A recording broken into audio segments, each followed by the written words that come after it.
So welcome to my channel. This is Miten Plutonic Planes, and today I'm going to do the transit for the sun through gate 19 and I'll start line 1 obviously. And today I think it's happening midday, 28th. Yeah, 28th.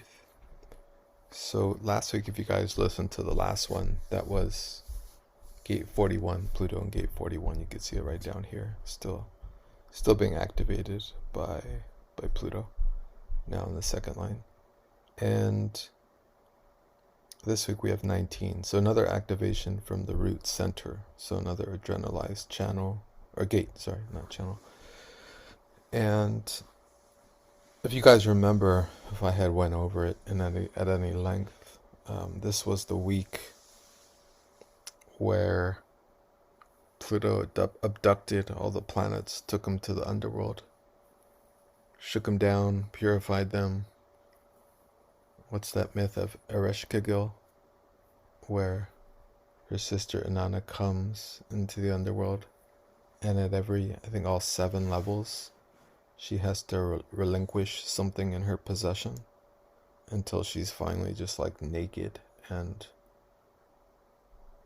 just susceptible to Ereshkigal's will of purification of whatever it is, whatever the lesson is. And the planets this week went through that, with the culmination being yesterday with the Pluto-Mars culmination and perfection. And of course, on the stage of the world, we had another shooting. This was in Minnesota. And Mario was mentioning on his YouTube, Unscripted Reality Codes, that he did a great video, by the way. I'll put a link to it. And also Casey did as well. That's my 2 partners in crime in the recent video we did. I'm calling it Wayfarer Astrology or Astro Reports, but we could rename it depending on how they feel. And I'm gonna do, I think after this I'll do a video on it. I try not to get into it right now because I'll save it for the video, but just this whole culmination of this last week of the energy building into Mars, and as I had described in our video for the Aries Vortex, it's like a raw kind of pulsating drive of energy that's occurring. And so I was talking about grasping that energy and really, whatever you need to get done, just utilize it, push, get it done, or build towards it as we get closer and closer to the Aries Vortex on February 20th. And then a period of rest will soon follow, with the retrograde arriving around the 27th, 28th, time of inner kind of reflection, inner kind of rest. And so cutting straight to the 19, from that, the social world is visited by a new energy today. It's also an adrenalized energy, but this one's more about needs. Well, 41 is about what we want. It was about the imagination. It was about what do we need to experience, what is necessary and what is not. And the 41 has to do with our dreams being purified. Pluto there in gate 41, and just the whole energy along with gate 30 in knowing what it is what our desires really are, what's important, what's not. And gate 19, the gate of approach, gateway of approach, we're also talking about wanting and needing. And the 41 was like the fuel. It's the imagination. It's the Play-Doh of reality. The X is this sort of fuel. And with the 19 and the 49, this channel that's being fueled, this is about having resources to maintain one's life, to maintain for the community. Because 19 is largely a gate of the community, and 49 is the gate of the revolutionary. And so this particular channel, this particular mystical channel, is about, they're about concerns, the everyday concerns. Do we have enough food? Do we have what we need? And it is the beginning of a huge spiritual process. Now Ra talked about this in his Rei I Ching. And he talked about this kind of agreement that was made with the animals.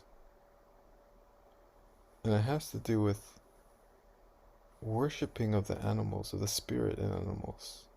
And it has to do also because of the sacrifice that they made for us. As many of you practice, we eat animals. And that's a part of an ancient covenant that humans had with animals. And we benefit from that energy. And there seems to be, remembering that phrase from that early Tool album, Undertow, life feeds on life, this is necessary. You can imagine like a stairway, and different life forms are different rungs in the ladder, or different steps on that kind of movement. And it's just true, it's just what it is. It's just how it is. We are the next frequency of expression that occurred after the animals. So thus we are above them in certain ways. And in other ways, we're really not, because all is all. Everything is everything. But on a materialist, if we isolate it materially, there is a process by which humans came after the animals. And so we are the next expression of evolution. And is there something beyond us that will be the next expression of this evolutionary process that occurs through us? Or consciousness process that occurs through us? Human design likes to share such possibility. Now, Ra quotes the line for hexagram 19, that all things are interrelated is apparent and manifested through the action of approach.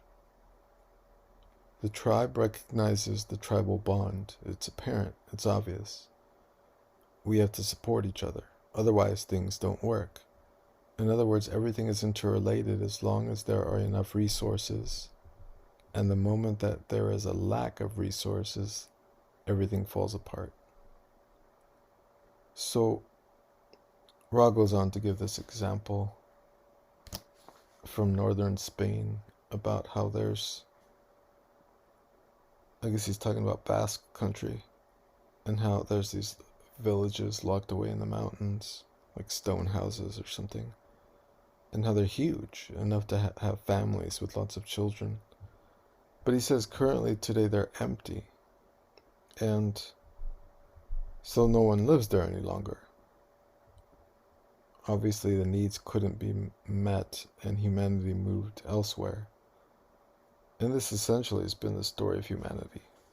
The story of the right cross of planning, which we've been going through the last 400 years. Humanity migrating from place to place. Our environmental, agricultural consciousness developing our animism, our kind of religious sensibilities. I mean, the sun gives us heat. And so the earliest religious or spiritual impulses were in the direction of the worship of the sun. But then at the night, the moon gives us a different sort. The moon gives us coldness, and a different sort of sight. And and we have two different ways of seeing as humans. I mean, truly we're amphibious beings. We partake of two worlds. We partake of an inner world and an outer world. And we have these kind of dualistic systems of like religious, spiritual stuff, and on the other side, materialistic, scientific understanding of the world, and both work hand in hand. Lateral and logical thinking are expressions of that. Left and right brain processes are another expression of that, or a layer of that. And so Gate 19 is about that. It's about the deal that's made. It's about the covenant that's made. And I'm gonna look here at my notes.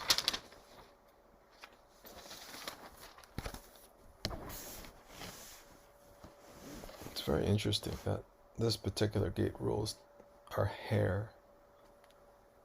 And that's something we have in common with the animals. At least with the mammalians. Because this is a gate about mammalian consciousness as well. And so thus what Ra said about the covenant made with animals, and the sacrifice that they made. And on a higher level it is about that, and I'll return to that. But on its most mundane expression, it is about codependence. And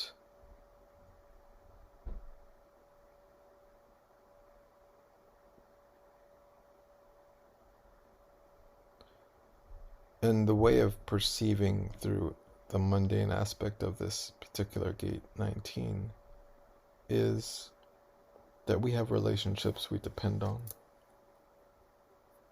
Usually when I see people with this gate, I say right away, oh, you'd like to be part of a tribe, community. You'd like that serves you, and you like to serve them in return. And the balance of this expresses a ability to be separate, be independent, so as to observe the needs of those around you. We can't really know other people's needs unless we have enough space from them to observe. And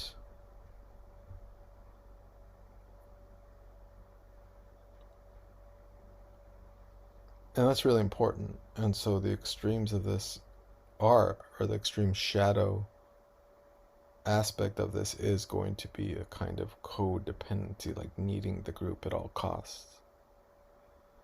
And, this can manifest in ways that are too dependent, the word codependent, right? Dependent on others wholly for life. And this can also manifest as our kind of human need for systems, whether it's religion or scientism or spiritual new ageisms. I mean, these can all be locked in perspectives of how we view the world, or how we rather anthropomorphize the world and color the world in our own face so it makes more sense to us. And then we're just creating a projection, and we're creating like this kind of we're building this edifice to human suffering in a way, because to put something above us is to always have something to blame, whether it's ourselves or something outside of us, external. And thus this kind of absence any kind of internal awareness or responsibility. And so in that sense, religions and these kind of systems of perspectives, which are all expressions of our binary awareness, they'll be coming to an end. They are slowly coming to an end. And of course the evidence of that is when religions strike the strongest. When these systems get to their most extreme expressions. And we're starting to see that. A lot of that has been predicted, and a religion can be made of anything. I mean, certainly the layer of that for our continued manipulation has been the left and right side of the political systems, or rather the left and right wings of the same birded economic system. And These are forces that are dying because we will not continue to externalize these dependencies, these codependencies on external things. And so, Nietzsche called this a while, 100 years ago, that God has died and we ourselves have killed him. And God is essentially the idea of a light outside. It's like the book I keep sharing that I'm going to start reading, I haven't got to yet. Franz Kafka's The Castle. The castle is this presence in the distance in the outset of the novel. So this character, the book starts with this character walking across a bridge, and he sees something in the distance beyond the clouds, but his gaze, he can't be quite sure what's being made out, but he knows there's a castle there. There's a castle he's trying to get to, but does he ever get to it? What is this illusion in the distance? What does this godlike visage represent in his reality? Well, it represents the God in him, the light in him that he has absented and projected onto this external world. So often the image that we herald before ourselves high, the lifelike image that we put in front of ourselves, is void of light. Because we are not void of light. The light is within us. And I had some other notes here, but I said God is a question of the truth. Oh, I was getting into how modern science and machines is such an interesting thing, because at some level, some explorative level of awareness, the ancient systems of spirituality work differently now, with all this awareness of this kind of Sophia's error, as John Lamlash talks about, this whole birth of the archonic forces, archontic mirror or copycat forces, kind of represents this, to some degree represents this technology, this modern technology we have, which does seem to extend. It's like this hyper-realistic extension of materialism, because now with machines we can keep people alive longer. But are they really alive? But that does interfere or interact with astrology, because, I deal with this a lot, where people are, oh, when am I going to die? What's going to happen to me? And I'm like, well, do you really want to look at that? I don't think you do. And furthermore, it's not that reliable anymore, because the chart could propose a time where the planets are not protecting the life force of the body anymore. And that's how we usually look at a death chart, is when the planets have turned their direction and are not protecting the life force of a particular astrological point. In other words, spirit of a person in their body. And we could say, well, that looks like around a time that someone could pass. But modern scientism and materialism has learned how to redirect the life force in and out of the body. The lightning per se, the life force that is in humans. They've learned how to pull it back in by running electricity through the body, through machines. So it's just a fascinating time that we live in, because while technology is definitely appreciated and definitely utilized for a life that has given us this possibility of exploring our material world to extremes, it's also representing a dangerous overtaking. This is another Aquarius gate. And we have Pluto going to be entering this particular gate next, which will be I think in a couple years. I'd have to look at that, but it could be 2, 3, 4 years from now. And so thus this will be purified. This it's going to be 2027 actually, because this is one of the gates that's transforming. So I think it'll be around then. So this will be purified as well. And we will have new sacred covenants. And so this is very fascinating because right now how it appears to all of us is the new technology seems to be kind of like a faux replacement of us. You know, we're hearing all these things from the elites that they're replacing human taxis with these Waymo cars.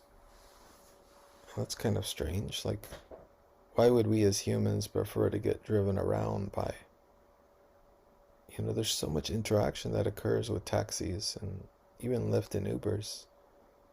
But, we're portrayed all the negatives of that as well, too. But there's such positive exchange that happens every time humans connect.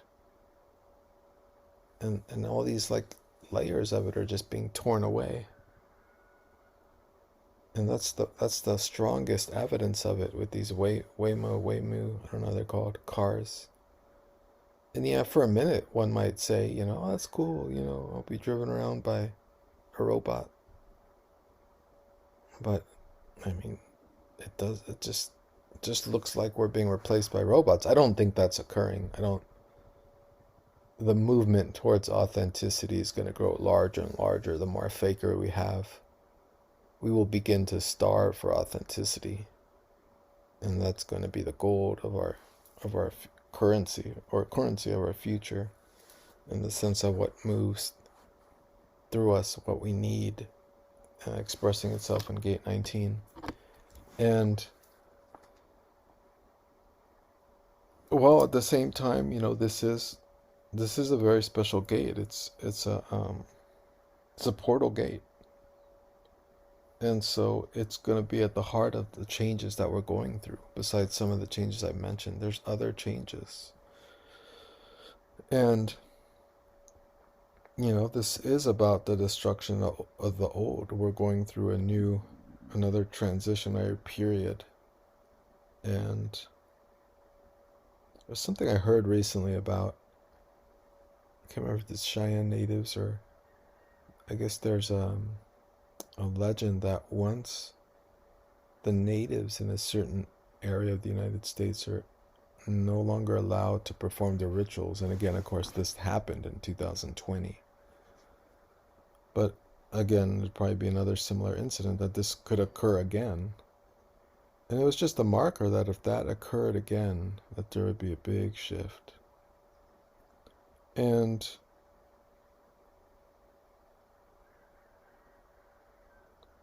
what does this big shift look like? There's one way. It's the show that's playing. Let's put it this way. So the movie that's playing, we know that movie that's playing right now is about to change and shift. We've had this big movie playing, it's been a lot of reruns. We've been watching it over and over again. And that's that Neptune and Pisces movie that was going on for the last 14 years. That was all about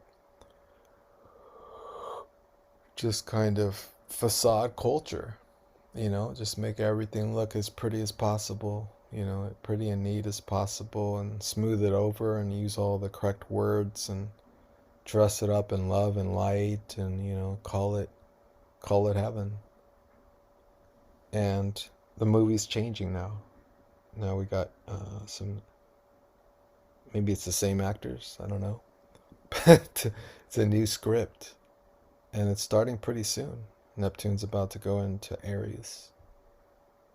And so a new movie will play. Now, we cannot really touch the essence of Neptune. We can't really peek too far under the veil. And so it's a new movie that's going to be playing a new lie, right? Because all movies are lies. All entertainment is, it's all lies. I mean, there's some truth in these lies. But that's up to our intuitive penetration of the facades that they represent. And so this new movie that's going to play is going to star, instead of before where everybody was the star, right? Everyone is special and the snowflake in our Neptune and Pisces.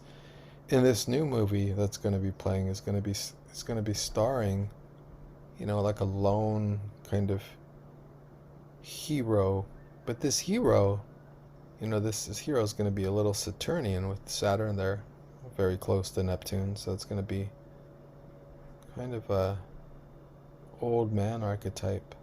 But Aries represents like a baby archetype, so we have like a mix there. We have a play there, an awkward kind of bridge movement. And so it's very interesting to see what it'll be, what kind of subplots this film will have, what kind of spin-offs, and what it will look like. But initially it looks like it's going to be, well, I'll get into it in the next video, because it just gets very interesting. So to finish the thought here, the gate that we're looking at, my point in bringing that up is that it relates to the 19, in the sense that old ways are ending and new ways are beginning. And the way that we can see it right now is with the illusion that Neptune presents to us, the new movie that's coming out on, I'm trying to remember exactly, is it February 14th? No, I think it's earlier. The day when Neptune goes into Pisces. Oh, sorry, into Aries. Let's see if I can find it real quick. By the way, some of you have mentioned, and I really appreciate that I don't go so fast, or that I'm doing things that represent authenticity. I don't want to go to that extreme all the time, but it makes me want to go to that extreme more and more when I watch videos of people that just like take a hammer and just hit it over my head again for like half an hour, because there's no space between their words. There's no calm. There's just repeated words. And how can you process that? It's like programming. It's like just being brainwashed. There's no time to muse over what is being said. And it's speaking to an audience that's busy, that's only can really listen peripherally, and is not really attempting to take in and mull over the information. And so right now, let me tell you guys, so yeah, as of right now, January 28th, Neptune is in Aries. So this is it, we're there. The movie's playing. The movie just started playing in theaters today. I wonder who's going to be playing the lead role next. So that's what it is. It's very fascinating. Recently I watched the first half hour of the movie Babylon, which is a really interesting film. This came out like a year or two ago. It's like everything that's been revealed to us in Hollywood is exposed in the first half hour of that movie. Really deep. It's like an exposure. It's like a self-exposure they did with that first part of the film. It's fascinating. And I think the movie will go in a different direction after, but very disturbing. But, it's just what it is. We're talking about the Hollywood mages and witches, which is more so the dark side, in contrast to the Willowwood and the more kind of light witches. And nothing's wrong with either. I shouldn't say it like that, but obviously there's a lot that's wrong with the dark side expression. We want more of a balance. But what we're looking at here is the beginning. These are the markers we're going through right now. This Neptune passing into Aries, Pluto hitting Mars yesterday. Like the true markers of breakdown are here. And what's the theme of these breakdowns? We know in the US that there's a very particular movie they're trying to play along with this one, along with the Neptune Aries, and it's trying to make like a co-feature, put them together. And I'll get to that next video. I gotta stop derailing myself. But it is related because the 19 is where we make our bargains. It's where we made our bargains with animals and how we were going to survive, our covenants. And this is going to be transforming in the next couple of years. It already is. And so how we depend on others, how we depend on food, how we depend on each other for survival, that's all shifting and changing. And it's not like by accident that Aries is representing this, because we are moving into the right angle cross of the sleeping phoenix, which is about independence. But here, it's not so much about independence as that's just the other side of the expression of codependency. It's about interdependence. And that's powerful. That's about how we're relating and supporting each other. And that goes into what Richard Rudd talks about a lot in Gene Keys, which is synarchy, rulership by individuals who are conscious, who are aware, who have high levels of consciousness expression. And he talks about it as a movement from codependence to independence to interdependence as our future destiny. And there's this great quote he has in Gene Keys in this particular chapter. Consciousness is now beginning to outstrip man and is reaching out for a higher form. And so my question then, were we not the destination? Okay, I hope you guys can't hear that. Uh-oh. Hold on just a second.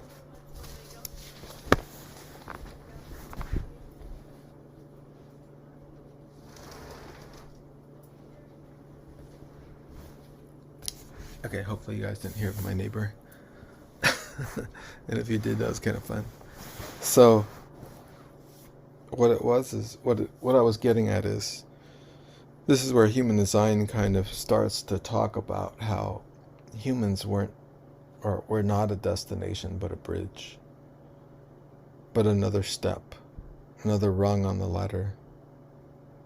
But perhaps that's how it's always been.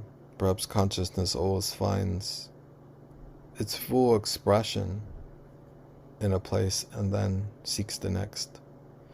It makes me wonder if this was what Kafka was getting at in The Castle.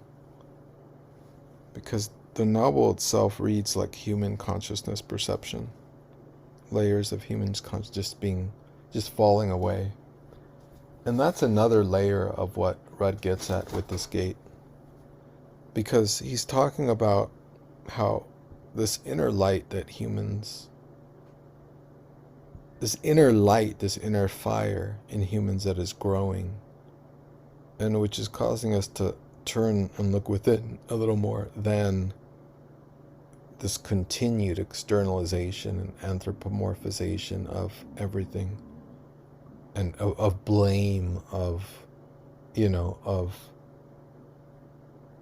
only counting materious reality as something real and not being aware of inner changes or our inner light and how that in itself is changing, and how we're becoming more and more aware and seeing things, seeing inner worlds through our sense perceptions, and even larger sense perceptions that are growing, like touch, for example. When you touch something physically, kinesthetically, and the importance of that, especially to the changes that are occurring. I think more and more of us are feeling this, but this is what seems to be growing, is this like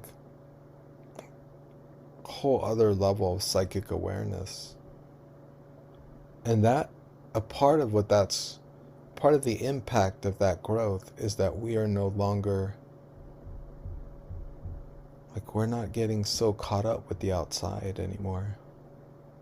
We're getting more preoccupied or more aware of our internal movements and processes. Now, the outside is needed. Connection is always needed with humans, of course. But our own personal processes are really important. And giving importance to them is a type of awareness that's starting to be born within us. And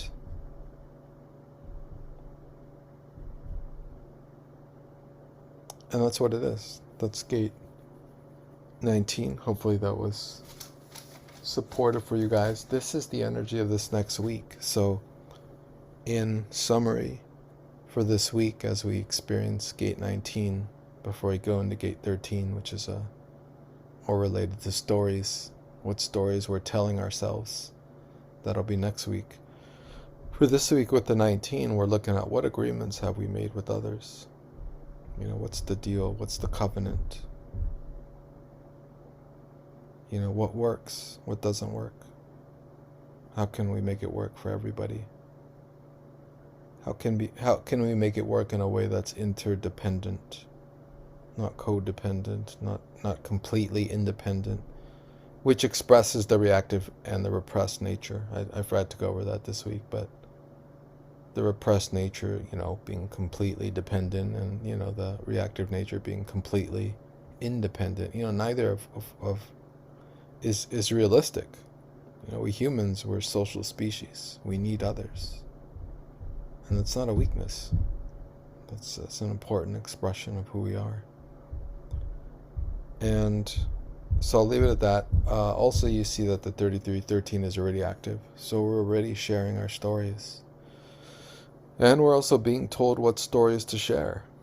As you guys can see, the trends on social media is there's so much judgment around. Everyone has to share this story or that story. That's what we share, it really affects us. And what details do we really need to know? We just really need to know that we're around people, we have groups, and we have friends, and we have family, and I mean that in the larger family of humanity. We have our tribes, we have our groups that are there for us, and we're there for them, and that's enough. The movie that's playing, that's a whole nother thing. And I'll leave it at that. Thank you guys so much for listening. Really appreciate. And I'll see you soon.